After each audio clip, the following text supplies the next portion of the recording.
स्वागत है तुम सबका सुपर कॉन्सेप्ट क्लासेस में। मैं आकाश कुमार इस चैनल पे केमिस्ट्री पढ़ाने वाला हूँ। जैसे कि आपको पता होगा कि आपका जो जैक बोर्ड का एग्ज़ाम है उसमें बहुत कम समय बचा हुआ है और आपका प्रिपरेशन आप जिस तरह से चाह रहे थे उस तरह से नहीं हो पाया। 11 में जिस तरह से पढ़ना चाहते थे उस तरह से नहीं हो पाया, लेकिन एग्ज़ाम नज़दीक है, एग्ज़ाम में अच्छा नंबर लाना है, क्योंकि पेरेंट्स का बहुत प्रेशर होता है ना कि नहीं रिजल्ट ख़राब नहीं होना चाहिए।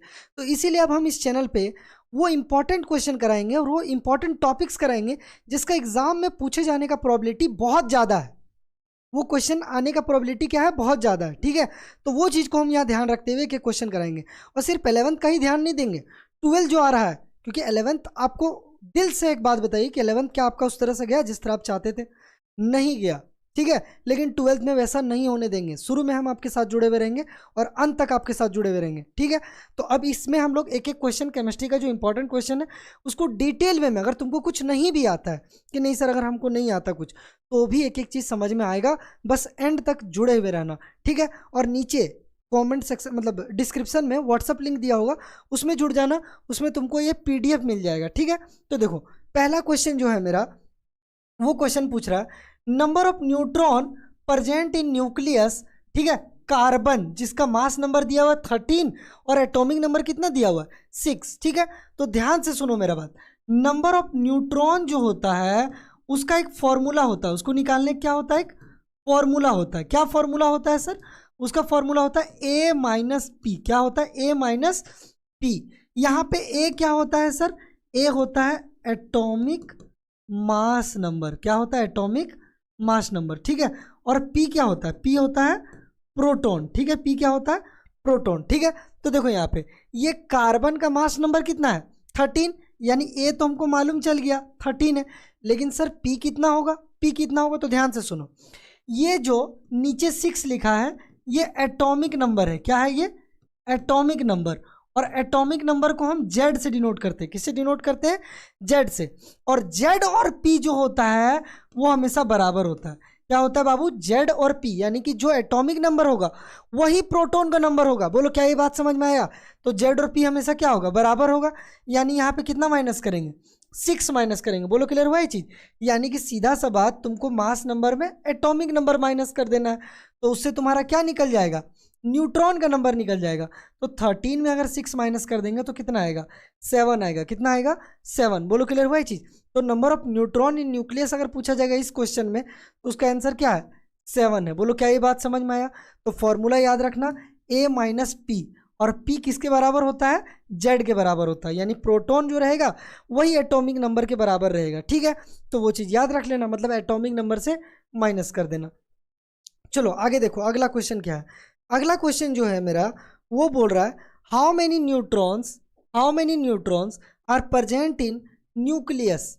किसके बारे में बात कर रहा है? Fe के बारे में। किसके बारे में बात कर रहा है? Fe, जिसका मास नंबर कितना है? 56 है। ठीक है, तो देखो Fe मतलब होता है आयरन। Fe मतलब क्या होता है? आयरन।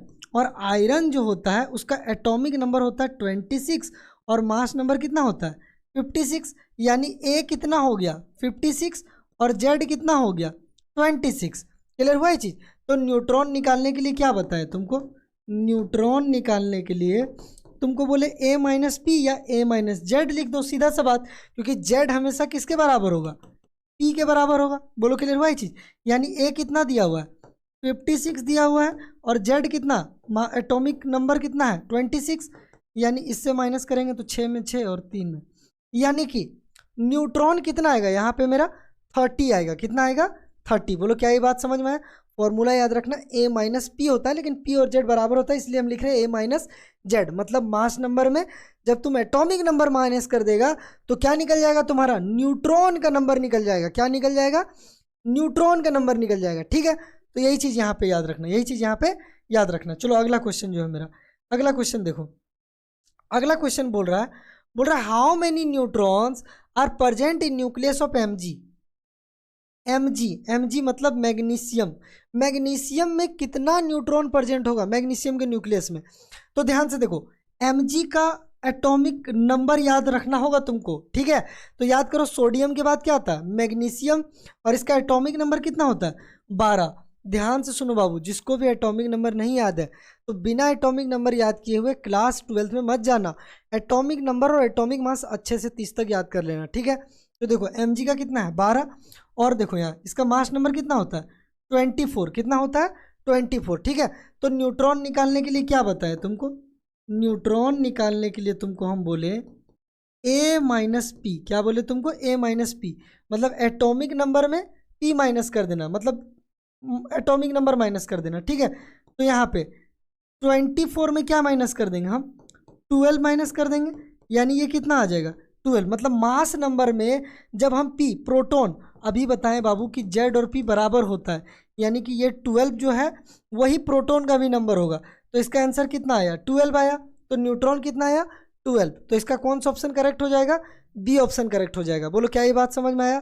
तो न्यूट्रॉन का फॉर्मूला क्या होता है, मास नंबर माइनस प्रोटॉन, और प्रोटॉन और एटॉमिक नंबर हमेशा बराबर होता है, ठीक है। तो a माइनस पी, तो 24 में कितना माइनस कर देंगे 12, तो 12 निकल जाएगा मेरा नंबर ऑफ न्यूट्रॉन। बोलो क्या ये बात समझ में आया, क्लियर हुआ ये चीज़। चलो अगला क्वेश्चन देखते हैं। अब अगला क्वेश्चन जो है मेरा बोल रहा है calculate the number of electron, proton और न्यूट्रॉन। किसका बोल रहा है, ब्रोमीन का, किसका बोल रहा है ब्रोमीन का, ठीक है।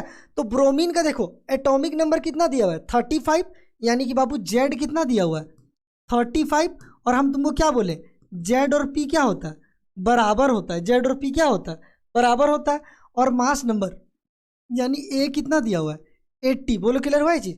तो क्या न्यूट्रॉन निकाल लेगा बाबू, न्यूट्रॉन निकाल लेगा, सबसे पहले वही निकाल देते हैं। न्यूट्रॉन का क्या फॉर्मूला होता है a माइनस पी, क्लियर हुआ ये चीज़। ए कितना है सर 80, कितना है 80, पी कितना हो जाएगा 35, तो 80 में 35 जाएगा तो कितना हो जाएगा 45। बोलो क्लियर हुआ ये चीज़। यानी न्यूट्रॉन कितना होगा मेरा 45, न्यूट्रॉन कितना होगा मेरा 45। अब देखो यहाँ इलेक्ट्रॉन और प्रोटॉन कितना होगा, तो ध्यान से सुनना मेरा बात। When element have no charge, जब एलिमेंट के ऊपर कोई चार्ज नहीं होता है, जब एलिमेंट के ऊपर कोई चार्ज मतलब प्लस माइनस कुछ नहीं रहेगा, तो जो जेड होगा वही पी होगा और वही ई होगा, मतलब जेड पी और ई क्या होगा बराबर होगा, जेड पी और ई क्या होगा बराबर होगा, ठीक है। तो जो जेड होगा वही पी होगा और वही ई होगा, यानी कि सर यहाँ पे जेड कितना है 35, पी भी कितना होगा 35, और ई भी कितना हो जाएगा 35। बोलो क्या ये बात समझ में आया, क्लियर हुआ ये चीज़। यानी कि सर यहाँ इलेक्ट्रॉन कितना होगा 35, प्रोटॉन कितना होगा 35, और न्यूट्रॉन कितना होगा 45। कौन सा ऑप्शन में है देखो यहाँ पे, तो इसमें क्या है 35 फिर 45, यानी कि ये नहीं होगा, बी ऑप्शन में 35 35 45, यानी कि बी ऑप्शन क्या हो जाएगा मेरा करेक्ट हो जाएगा। बोलो क्या ये बात समझ में आया। एटॉमिक नंबर को जेड से डिनोट करते हैं, जेड इज इक्वल टू क्या हो जाएगा 35, और मास नंबर को ए से डिनोट करते हैं, ए इज इक्वल टू कितना हो जाएगा 80। क्लियर हुआ ये चीज़।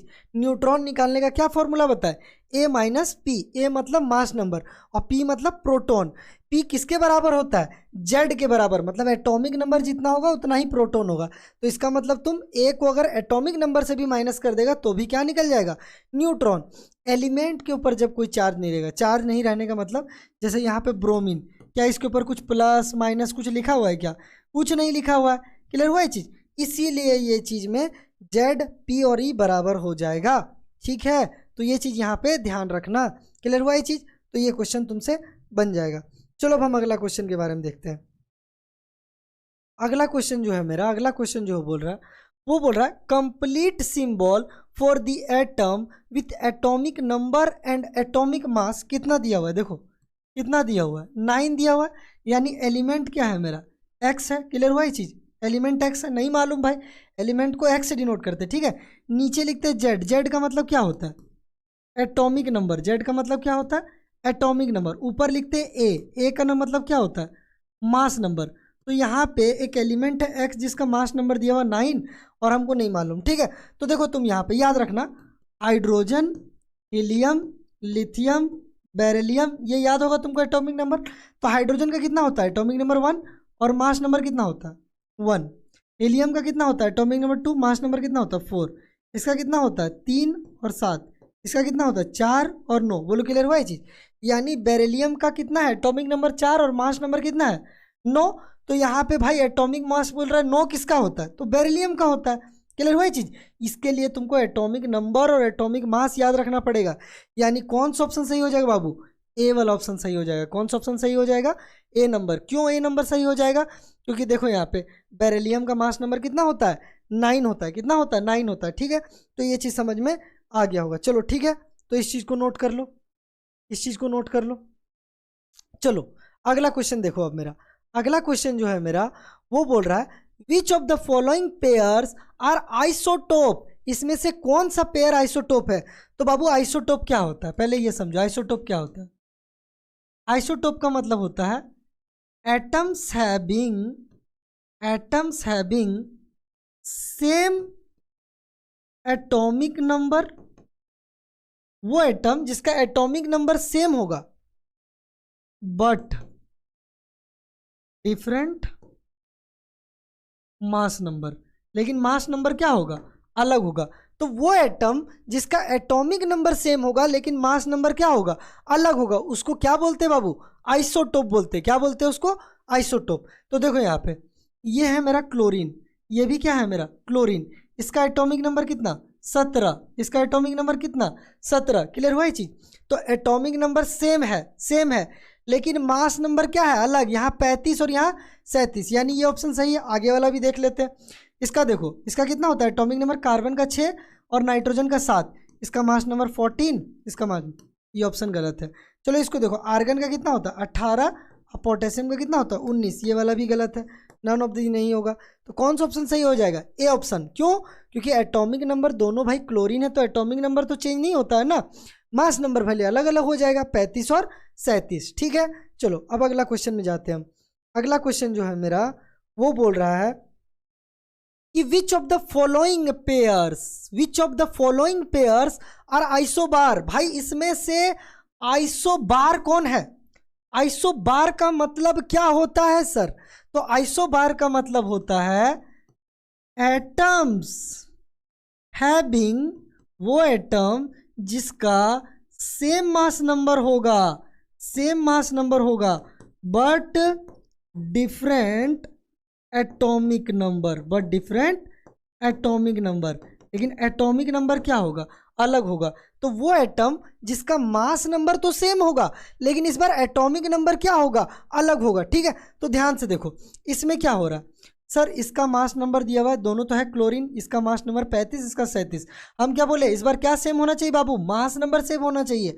और यहाँ मास नंबर तो अलग अलग है। यहाँ कितना है मास नंबर 232 और इसका कितना है 228, ये भी गलत। इसका देखो मास नंबर कितना है 14, इसका मास नंबर कितना है 13, ये भी अलग। भाई एटॉमिक नंबर भले सेम है लेकिन मास नंबर तो अलग है। इसका देखो आर्गन का कितना दिया हुआ है 40 और कैल्शियम का भी कितना दिया हुआ है 40, यानी दोनों का मास नंबर क्या है, सेम है। और इस तरह के कंडीशन को क्या बोलते हैं, आइसोबार बोलते हैं। यानी कौन सा ऑप्शन सही हो जाएगा, डी ऑप्शन सही हो जाएगा। बोलो क्या ये बात समझ में आया। ठीक है, तो यही चीज यहाँ पे तुमको याद रखना था। ठीक है, आइसोबार मतलब एटम जिसमें मास नंबर सेम होगा लेकिन एटॉमिक नंबर डिफरेंट होगा। बोलो क्लियर हुआ ये चीज। ठीक है, तो यही चीज यहाँ पे ध्यान रखना। चलो अब हम अगला क्वेश्चन पे आ जाते हैं। अगला क्वेश्चन फिर से वही है, बोल रहा है pick out the isobar of argon जिसका एटॉमिक नंबर कितना है, जेड कितना दिया हुआ बाबू, जेड 18 और ए कितना दिया हुआ है 40। तो बोल रहा है आइसोबार, आइसोबार का मतलब एक लाइन में याद रखना, सेम क्या होना चाहिए बाबू, मास नंबर सेम होना चाहिए। ठीक है, और मास नंबर यहाँ 40 दिया है तो ऑप्शन में किसका मास नंबर 40 है, देखो तो मैग्नीशियम का कितना है 24, इसका कितना है 58, इसका कितना है 40 और इसका कितना है 64। तो किसका मास नंबर सेम है, इसका मास नंबर सेम है। तो देखो यहाँ पे सी ऑप्शन करेक्ट होगा। कौन सा ऑप्शन करेक्ट होगा, सी, क्योंकि इसका मास नंबर 40 और इसका भी मास नंबर कितना दिया हुआ है 40। बोलो क्या ये बात समझ में आया। ठीक है, चलो अगला क्वेश्चन देखते हैं। अब अगला क्वेश्चन जो है मेरा वो बोल रहा find out the number of neutron proton and electron. ठीक है, तो तुमको न्यूट्रॉन निकालने बोल रहा है, प्रोटॉन निकालने बोल रहा है, इलेक्ट्रॉन निकालने बोल रहा है। हम ये बता चुके हैं कि कैसे निकलेगा, तो अगर तुमको समझ में आया होगा तो वीडियो को पॉज करना और कमेंट सेक्शन में 9 नंबर का आंसर बता देना ईमानदारी से। ठीक है, ईमानदारी से अगर समझ में आया होगा तो ये तुम बता देना, और जिसको नहीं समझ में आया एक बार और समझा दे रहे। अगर आया तो बाबू कोशिश करो बनाने का। ठीक है, चलो देखो यहाँ क्लोरीन बोल रहा है, क्लोरीन तो क्लोरीन का यहाँ पे जेड कितना दिया बाबू, एटॉमिक नंबर कितना दिया 17। हम तुमको क्या बोले थे, क्या क्लोरीन पे कोई चार्ज है क्या, कोई चार्ज नहीं है, मतलब जो जेड होगा वही पी होगा और वही ई होगा, यानी जेड भी 17, पी भी 17 और ई भी कितना होगा 17। बोलो क्या ये बात समझ में आया, क्लियर हुआ ये चीज़। यानी प्रोटॉन कितना होगा बाबू 17 होगा, इलेक्ट्रॉन कितना होगा बाबू 17। रहा बात न्यूट्रॉन, न्यूट्रॉन निकालने के लिए क्या बोले थे, ए माइनस पी बोलो चाहे ए माइनस जेड बोलो, मतलब मास नंबर को उसके एटॉमिक नंबर से माइनस कर दो। ए कितना है बाबू, देखो ए कितना है, मास नंबर कितना है 37, मास नंबर है 37, और जेड कितना है बाबू, जेड 17 है, यानी ये कितना आ जाएगा 20 आ जाएगा, यानी न्यूट्रॉन कितना आ जाएगा 20। तो 20 17 17 कौन सा ऑप्शन सही होगा, 20 17 17। तो 17 17 20 है, ये नहीं होगा, 22 20 ये भी नहीं होगा, 17 17 तीनों में 17 है, देखो ये 20 17 17, क्लियर हुआ ये चीज़। तो ये ऑप्शन क्या हो जाएगा मेरा, करेक्ट हो जाएगा, डी ऑप्शन करेक्ट हो जाएगा। ठीक है, चलो अगला क्वेश्चन देखते हैं मेरा। अगला क्वेश्चन ध्यान से सुनना, बोल रहा है अकॉर्डिंग टू बोहर्स थ्योरी, तुम बोहर्स थ्योरी पढ़ा होगा स्ट्रक्चर ऑफ एटम में, ठीक है। बोल रहा है according to Bohr theory angular momentum of the electron, कौन सा ऑर्बिट में बोल रहा है, फिफ्थ ऑर्बिट में। तो एंगुलर मोमेंटम का फॉर्मूला होता है mvr is equal to NH/2π। याद रखना, क्या फॉर्मूला याद रखना बाबू, mvr is equal to NH/2π, ठीक है, m है ये m, ठीक है, mvr is equal to NH/2π। और सर n यहाँ पे क्या है, n यहाँ पे ऑर्बिट का नंबर है, ऑर्बिट कौन सा है, फिफ्थ ऑर्बिट है, बोलो क्लियर हुआ ये चीज़। तो n यहाँ पे 5 हो जाएगा, n यहाँ पे क्या हो जाएगा 5। तो ध्यान से देखो, तो mvr यानी एंगुलर मोमेंटम क्या हो जाएगा 5h/2π, बोलो क्लियर हुआ, 2 से 5 कटेगा तो कितना आएगा 2.5, यानी ये आंसर कितना आ जाएगा मेरा, mvr is equal to 2.5h/π।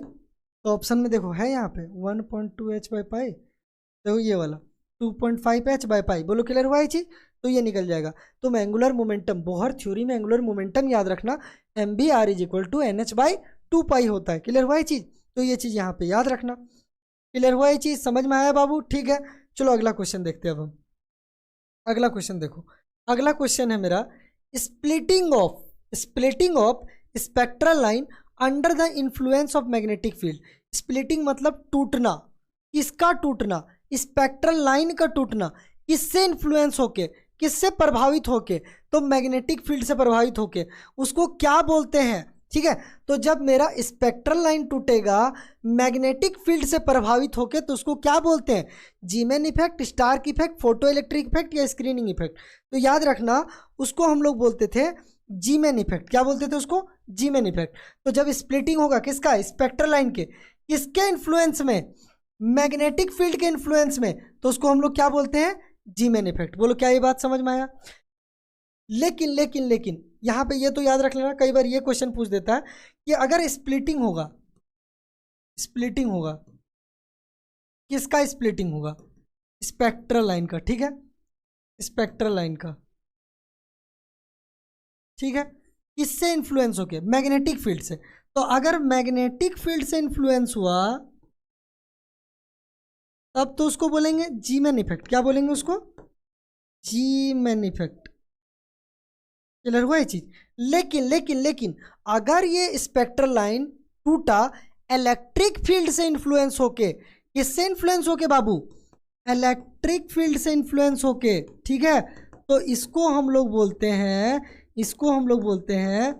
Stark effect. क्या बोलते हैं इसको, स्टार्क इफेक्ट। बोलो क्लियर हुआ ये चीज, क्या बोलेंगे इसको, स्टार्क इफेक्ट, ठीक है, क्या बोलेंगे इसको, स्टार्क इफेक्ट, ठीक है।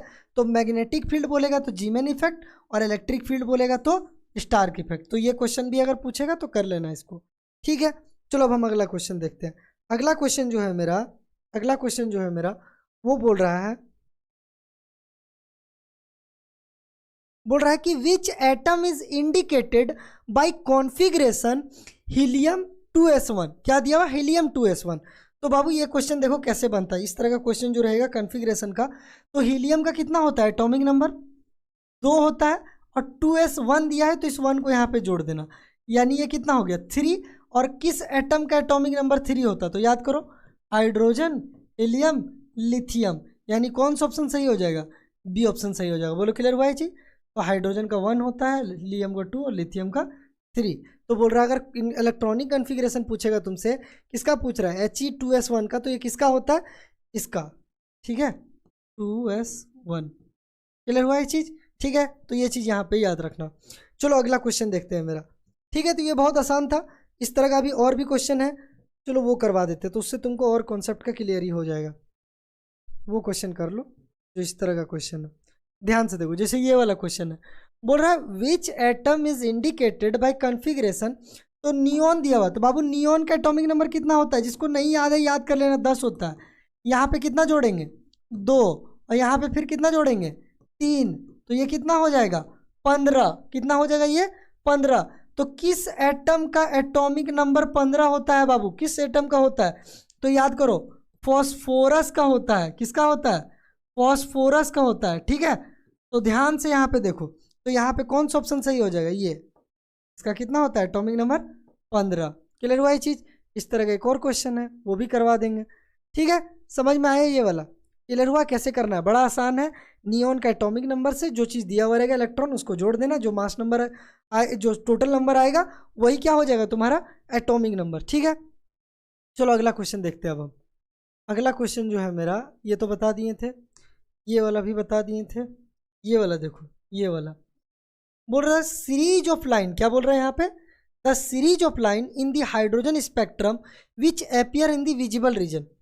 जो कौन सा रीजन में नहीं नजर आएगा, the series of line in the hydrogen spectrum, ठीक है, अपीयर होगा विजिबल रीजन में। कौन सा रीजन में, विजिबल रीजन में। किस में बात कर रहे हैं, इलेक्ट्रोमैग्नेटिक स्पेक्ट्रम में। किस में बात कर रहे हो बाबू, इलेक्ट्रोमैग्नेटिक स्पेक्ट्रम में, ठीक है।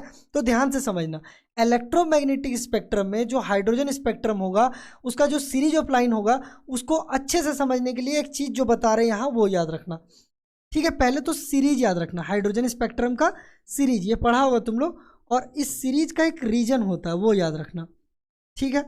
जैसे यहाँ पे समझो, इस सीरीज के बारे में बात कर रहे हैं, ठीक है। तो अलग अलग तरह का सीरीज होता है, एक होता है लाइमन सीरीज, ठीक है, लाइमन सीरीज। तो लाइमन सीरीज का जो रीजन होता है वो होता है यूवी रीजन। यूवी मतलब ultra violet region, ultra violet region. बोलो क्या ये बात समझ में आया, यूवी मतलब अल्ट्रा वायलेट। तो लाइमन सीरीज का कौन सा रीजन होता है बाबू, अल्ट्रा वायलेट रीजन होता है। कौन सा सीरीज होता है बाबू, अल्ट्रा वायलेट, ठीक है। अगला देखो यहाँ, उसके बाद होता है बाल्मर, बाल्मर। तो बाल्मर सीरीज का कौन सा रीजन होता है, तो बाल्मर सीरीज का जो रीजन होता है वो विजिबल रीजन होता है। कौन सा रीजन होता है, विजिबल रीजन, ठीक है, ये याद रखना। इसके बाद होता है पाश्चन सीरीज। क्या होता है इसके बाद, पाश्चन सीरीज। पाश्चन सीरीज का क्या होता है बाबू, इंफ्रारेड। आई मतलब इंफ्रा और आर मतलब रेड, ठीक है।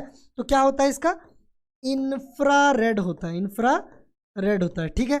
इसके बाद कौन सा सीरीज होता है, तो इसके बाद होता है मेरा पाश्चन सीरीज ब्रैकेट सीरीज। क्या होता है, ब्रैकेट सीरीज, ठीक है। और ब्रैकेट सीरीज का भी क्या होता है, इंफ्रारेड। क्या होता है, इंफ्रारेड। ब्रैकेट का भी क्या होता है, इंफ्रारेड। और इसके बाद क्या होता है सर, तो इसके बाद होता है पी फंड। क्या होता है, पी फंड। और पी फंड का भी क्या होता है, इंफ्रारेड। पी फंड का भी क्या होता है, इंफ्रारेड। मतलब लास्ट का जो 3 है, तीनों का इंफ्रारेड होगा, तीनों का क्या होगा, इंफ्रारेड। अगर इतना याद कर लिया तो ऐसा कोई भी क्वेश्चन आएगा इलेक्ट्रोमैग्नेटिक स्पेक्ट्रम से 1 मिनट में बना लेगा। पाश्चन सीरीज का भी इंफ्रारेड, ब्रैकेट का भी इंफ्रारेड और पी फंड का भी इंफ्रारेड, ठीक है। तो देखो यहाँ लाइमन सीरीज का क्या है, अल्ट्रा वायलेट, और बाल्मर का क्या है, विजिबल रीजन। आप क्वेश्चन को पढ़ो, बोलता था series of line in the hydrogen spectrum appear in the visible region. तो विजिबल रीजन का क्या होगा बाबू, बाल्मर सीरीज। कौन सा सीरीज, बाल्मर। तो क्या ये होगा, लाइमन होगा, नहीं, लाइमन का तो यूवी होता है, पी फंड का तो इंफ्रारेड होता है, सी ऑप्शन सही हो जाएगा। पाश्चन का भी क्या होता है, इंफ्रारेड। तो कौन सा ऑप्शन सही हो जाएगा, सी ऑप्शन। कौन सा ऑप्शन सही हो जाएगा, सी ऑप्शन। बोलो क्या ये बात समझ में आया, क्लियर हुआ ये चीज़। तो यही चीज़ तुमको यहाँ पे ध्यान रखना है, ठीक है। चलो अब आगे हम बात करते हैं, अगला क्वेश्चन, ये याद रखना, ये याद रखना, ठीक है। चलो अगला क्वेश्चन जो है मेरा वो देखो, वो तुमसे बन जाएगा आराम से। जैसे देखो यहाँ पे अगला क्वेश्चन क्या है मेरा, अगला क्वेश्चन बोल रहा है, अगला क्वेश्चन बोल रहा है which series of hydrogen spectrum correspond to ultra violet region. तो अभी थोड़ा देर पहले बताए थे यूवी किसके लिए होता है बाबू, यूवी किसके लिए होता है, बोलो तो, यूवी किसके लिए होता है, कौन सा सीरीज ऑफ हाइड्रोजन स्पेक्ट्रम। तो याद करो यहाँ पे यूवी किसके लिए होता था, लाइमन सीरीज के लिए। यानी कौन सा ऑप्शन करेक्ट हो जाएगा यहाँ पे, लाइमन सीरीज करेक्ट हो जाएगा। बोलो क्या ये बात समझ में आया? तो अगर उसको याद कर लेगा तो हो गया तुम्हारा काम आगे का। क्लियर हुआ ये चीज? चलो आगे देखो, अगला क्वेश्चन जो है मेरा, अगला क्वेश्चन जो है मेरा वो बोल रहा है which series of hydrogen spectrum lies in infrared region. भाई इसमें से कौन इंफ्रारेड रीजन में होता है? ये तुम बताओ, कमेंट सेक्शन में बताओ, ये वाला कमेंट करके बताओ कि कौन सा सही होगा, कौन सा सही होगा। अभी बताएं तुमको, ठीक है? तो नीचे कमेंट करो और बताओ।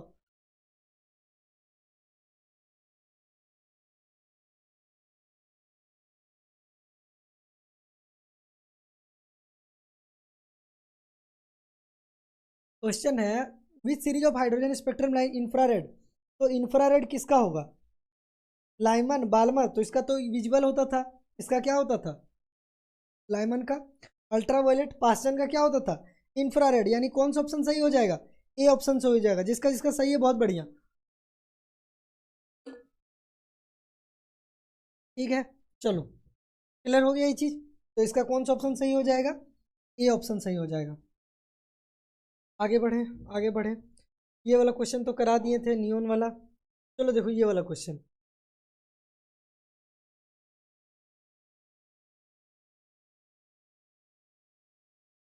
हाँ ये क्वेश्चन देखो, ये क्वेश्चन बोल रहा है, ये क्वेश्चन वही इलेक्ट्रॉनिक कॉन्फ़िगरेशन वाला। तो बाबू आर्गन, देखो आर्गन का बात कर रहा है, आर्गन का बात कर रहे हैं। तो आर्गन का एटॉमिक नंबर कितना होता है? 18। क्लियर हुआ ये चीज? यहाँ पे कितना है? 2 और यहाँ पे कितना? 1। यानी कि इसको जोड़ेंगे तो किसका आएगा? 21। और 21 किसका होता है? स्कैंडियम का होता है। ठीक है, क्लियर हुआ ये चीज? यानी SC स्कैंडियम किसका होता है? स्कैंडियम का। SC एटॉमिक नंबर, क्लियर हुआ ये चीज? 21 किसका होता है? SC स्कैंडियम का। कौन सा ऑप्शन सही हो जाएगा? डी ऑप्शन सही हो जाएगा। क्लियर हुआ ये चीज? एटॉमिक नंबर जिसको नहीं याद है, नहीं याद है, बहुत बड़ा गुनाह कर रहा है अपने साथ केमिस्ट्री पढ़ के। उसको एकदम याद कर लो, अपने घर के पास कहीं चिपका लो, बार बार देखो और याद कर लो। 30 तक तो बिल्कुल रटा हुआ होना चाहिए। ठीक है, चलो अगला क्वेश्चन देखते हैं हम। अगला क्वेश्चन जो है मेरा वो बोल रहा है 1 AMU, क्या बोल रहा है बाबू? बोल रहा है 1 AMU इज इक्वल टू, वो किसके बराबर होता है? 1 AMU किसके बराबर होता है?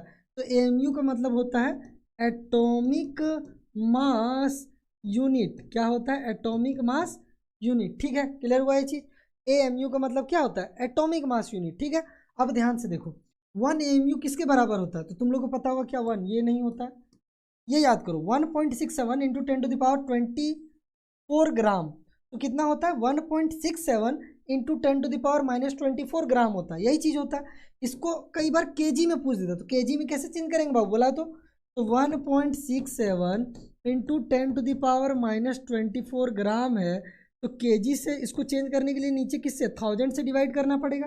1000 को हम 10⁻³ भी लिख सकते हैं। अब देखो ये ऊपर जाएगा तो क्या हो जाएगा? 1.67 इंटू 10⁻24 इंटू 10⁻+3 था, ऊपर जाएगा क्या हो जाएगा? -3 हो जाएगा। बेस सेम होने पे पावर क्या हो जाता है? ऐड हो जाता है। तो ये क्या हो जाएगा? तो 10⁻24 -3, यानी ये क्या हो जाएगा? 1.67 इंटू 10⁻27 kg। बोलो क्या ये बात समझ में आया? क्लियर हुआ ये चीज़? ठीक है, तो जब तुमको 1 AMU पूछेगा ग्राम में तो क्या आंसर करेगा? 1.67 इंटू 10⁻24 ग्राम। लेकिन जब केजी में पूछेगा तो क्या आंसर करेगा? 1.67 इंटू 10⁻27 kg। तो केजी में अगर पूछेगा तो क्या लिखेंगे? 1.67 इंटू 10⁻27 kg। कई बार केजी में ही पूछ देता है, तो इसको याद रख लेना। ठीक है, समझ में आया यहाँ तक? एक एक चीज़ क्लियर हुआ? चलो अगला क्वेश्चन देखते हैं हम। अगला क्वेश्चन जो है मेरा वो बोल रहा है Avogadro number is equal to, Avogadro number किसके बराबर होता है? तो एवोगैड्रो नंबर क्या होता है बाबू? एवोगैड्रो नंबर मोल होता है। क्या होता है? मोल। क्या होता है? मोल। क्लियर हुआ चीज? और मोल क्या होता है? नंबर। और इसका वैल्यू हमको याद है ना, 6.022 इंटू 10⁻23। क्लियर हुआ चीज? ये हम बताए हैं क्लास में। तो ये कितना होता है? 6.022 इंटू 10⁻23। ठीक है, तो ये चीज़ यहाँ पे याद रखना, ये चीज़ यहाँ पे याद रखना। ठीक है, तो अब देखो इसमें से कौन सा ऑप्शन सही हो जाएगा? कौन सा ऑप्शन सही हो जाएगा? तो इसका क्या है? ये तो गलत हो जाएगा क्योंकि यहाँ 22 है, यहाँ तक तो ठीक था। ये 21 है तो ये भी गलत हो जाएगा। ये 20 है ये भी, यानी डी ऑप्शन करेक्ट हो जाएगा। क्लियर हुआ जी। एवोगैड्रो नंबर क्या होता है, मोल होता है, और मोल जो नंबर है उसका वैल्यू कितना होता है 6.022 इंटू 10⁻23। इस चीज़ को थोड़ा अच्छे से समझना। जैसे अगर हम तुमको बोले कि 1 डजन पेन लेके आओ, क्या लेके आओ, 1 डजन पेन लेके आओ, तो तुम मार्केट से के पेन लेके आओ, के को पेन लेके आएगा, 12 को पेन लेके आएगा। बोलो क्लियर हुआ जी। मतलब 1 डजन कितना बताता है, के को नंबर बताता है 12। 1 डजन बोलेंगे सेब लेके आओ, तो के को सेब लेके आएगा 12 को। 1 डजन केला लेके आओ, तो के को केला लेके आएगा 12 को। क्लियर हुआ चीज। उसी तरह मोल एक नंबर है। अगर हम तुमको बोले 1 मोल पेन लेके आओ, ठीक है, तो कितना पेन लेके आएगा तुम मार्केट से लेके आएगा 6.022 इंटू 10⁻, कितना बोलो बाबू 23, ठीक है, इंटू 10⁻23 इतना पेन लेके आएगा। तो मोल क्या है, एक नंबर है। मोल क्या है, एक नंबर है। और ये नंबर कौन दिया था, तो ये नंबर दिया था एवोगैड्रो। जैसे अगर हम ये नंबर देते तो ये सर आकाश नंबर हो जाता। क्लियर हुआ है चीज। तो ये एवोगैड्रो नंबर दिया था, इसलिए क्या हो गया एवोगैड्रोज नंबर। यहाँ पे एस जो लगता है इसका मतलब होता है का। तो एवोगैड्रो का नंबर, किसका नंबर, एवोगैड्रो का नंबर। बोलो क्या ये बात समझ में आया। क्लियर हुआ है चीज। तो यही चीज था जो तुमको यहाँ पे याद रखना था। ठीक है, चलो अगला क्वेश्चन देखते हैं हम। बोलता है molecular mass of heavy water. Heavy water का मॉलिक्यूलर मास, हैवी वाटर का मॉलिक्यूलर मास। तो इसका फॉर्मूला होता है D2O। पहले इसका फॉर्मूला याद रखना। क्या फॉर्मूला होता है, D2O। वैसे वाटर का क्या होता है बाबू, H2O होता है, लेकिन इसका D2O होता है। सर ये नहीं समझ में आया, तो ध्यान से देखो। हाइड्रोजन का तुम लोग पढ़ा होगा अलग अलग आइसोटोप होता है, ठीक है, सेम एटॉमिक नंबर लेकिन अलग अलग मास नंबर। जैसे हाइड्रोजन का एटॉमिक नंबर कितना होता है 1, लेकिन मास नंबर इसका 1 भी हो सकता है। एटॉमिक नंबर तो 1 ही रहेगा, लेकिन मास नंबर 1 भी हो सकता है, मास नंबर 2 भी हो सकता है, और मास नंबर 3 भी हो सकता है। ठीक है, तो देखो अगर हाइड्रोजन का मास नंबर 1 है, एटॉमिक नंबर तो सेम ही रहेगा, तो इसको हम लोग बोलते हैं प्रोटियम। क्या बोलते हैं इसको, प्रोटियम। क्लियर हुआ चीज। अगर इसका मास नंबर 2 है तो इसको बोलते हैं ड्यूटीरियम। क्या बोलते हैं इसको, ड्यूटीरियम। और मास नंबर 3 है तो इसको क्या बोलते हैं, ट्रीटियम। क्या बोलते हैं इसको, ट्रीटियम। यानी यहाँ पे ये इस डी का बात कर रहा है, तो इस डी का मास नंबर कितना है बाबू, 2 है। कितना है, 2 है। क्लियर हुआ चीज। तो ये निकालने आता होगा, मॉलिक्यूलर मास निकालने आता होगा तुम लोग को। यानी यहाँ पे के गो डी है, 2 गो है, और डी का मास नंबर कितना है 2, तो ये कितना हो जाएगा 2 इंटू 2। अरे मास निकालने आता है ना, तो 2 को किससे मल्टीप्लाई कर देंगे, 2 से। बोलो ऑक्सीजन का मास नंबर कितना होता है, तो ऑक्सीजन का एटॉमिक नंबर 8 और मास नंबर 16। तो 16 के गो ऑक्सीजन है बाबू, एगो, तो कितना से मल्टीप्लाई होगा 1 से। तो ये 2 दूना 4, 16 एकम 16, तो ये कितना आ जाएगा 20 आ जाएगा। कितना आ जाएगा 20। तो इसका कितना आंसर हो जाएगा, कितना आंसर हो जाएगा 20 AMU। कितना आंसर हो जाएगा 20 AMU। बोलो क्लियर हुआ ये चीज़, समझ में आया। ड्यूटीरियम का मास नंबर कितना होता है 2, और हैवी वाटर में हम D2O का बात कर रहे हैं, ड्यूटीरियम का बात कर रहे हैं। तो 2 है और के गो है 2 गो, डी के गो है 2 गो, तो हम 2 मास नंबर को 2 से मल्टीप्लाई कर दिए, तो 2 दूना 4, 16 के गो है एक गो, ठीक है, सॉरी ऑक्सीजन के गो है 1, तो 16 इंटू 1 कर दिए। ये चीज़ अगर मॉलिक्यूलर मास नहीं निकालने आता है, ठीक है, तो कमेंट कर देना नहीं आता। कोई शर्म वाला बात नहीं है कि नहीं आता है, नहीं सीख पाए सर, नहीं ध्यान दिए थे। हम एक वीडियो पूरा बनाएंगे मोलर मास निकालने के ऊपर, क्योंकि मोलर मास के ऊपर गारंटीड क्वेश्चन आएगा। ठीक है, ये वाला जो लास्ट में बताया, ठीक है, लिख देना कि नहीं समझ में आया। अगर अच्छे से समझ में आएगा तो भी बताना कमेंट में कि कैसा लगा, नहीं लगा। क्लियर भाई चीज़, थोड़ा सपोर्ट करना, अपना दोस्त सबको वीडियो शेयर करना, तो ये सब चीज़ें। तो बाकी हम कंटेंट लाते रहेंगे, चैनल के साथ जुड़ जाना। व्हाट्सअप लिंक नीचे दिया हुआ है, वहाँ पे जाओ, ये PDF मिल जाएगा। बोलो क्लियर हुआ है चीज़। तो ये सब चीज़ का ध्यान रखना। बाकी हम लोग तुम्हारा 12th अच्छा करने के बारे में भी सोच रहे हैं, ठीक है। 12th में इंपॉर्टेंट कोर्स लाएंगे जो तुम्हारे लिए बहुत हेल्पफुल होगा। क्लियर हुआ ये चीज़। तो चैनल के साथ जुड़े रहो, और जब तक एग्जाम नहीं आ जाता इस तरह का 20-20 क्वेश्चन का हम सेट लाते रहेंगे। और इस तरह से मान के चलो अगर हम 20 सेट ले आए तो 400 क्वेश्चन कंसेप्ट के साथ प्रैक्टिस हो जाएगा। क्लियर हुआ ये चीज़। तो वही चीज़ यहाँ पे बता रहे हैं, पूरा डिटेल वे में हम समझाने की कोशिश किए हैं। लेकिन फिर भी अगर कुछ नहीं समझ में आया तो नीचे लिखना कि सर ये चीज़ समझ में नहीं आया, ठीक है। तो ये चीज़ यहाँ पे ध्यान रखना। मेरा नाम याद रखना, मेरा नाम है आकाश सर, और हम इस चैनल पे तुमको केमिस्ट्री पढ़ाएंगे, ठीक है। क्या पढ़ाएंगे, केमिस्ट्री पढ़ाएंगे, ठीक है। क्लियर हुआ ये चीज़। तो अगर तुमको कुछ भी नहीं समझ में आया तो नीचे लिखना, हम उसका जवाब वहाँ पे तुमको देंगे, ठीक है। एक एक चीज़ अच्छे से वहाँ पे बताएंगे। क्लियर हुआ ये चीज़। तो इस चीज़ का यहाँ पे ध्यान रखना।